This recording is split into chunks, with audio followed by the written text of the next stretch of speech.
few words. Asia কাপের ফাইনালে পুরস্কার বিতরণী মঞ্চে প্রতি মুহূর্তেই তৈরি হয়েছে একের পর এক নাটকীয়তা। রানার আপের চেক হাতে নিতেই সালমান আলী আগার চোখে মুখে ঝলসে উঠল ক্ষোভ, আর পরের সেকেন্ডেই চেক উড়ে গেল মঞ্চের বাইরে। সত্যিই কি এমনটা ঘটল? মঞ্চে উপস্থিত ব্যক্তিরা কিংবা দর্শক কেউই যেন বিশ্বাস করতে পারছিলেন না এমনটাও ঘটতে পারে।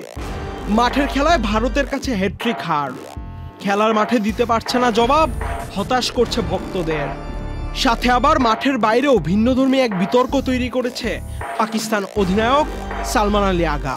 এলএমই সার্টিফাইড বিশ্বসেরা কপারে তৈরি ওয়ালটন কেবলস, যা আপনার স্থাপনাকে রাখবে সব সময় নিরাপদ।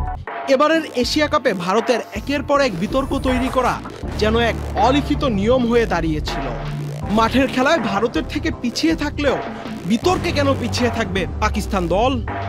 তাই হয়তো রানার আপ চেক নিয়ে এমন কাণ্ড করে বসলেন পাকিস্তান অধিনায়ক সালমান।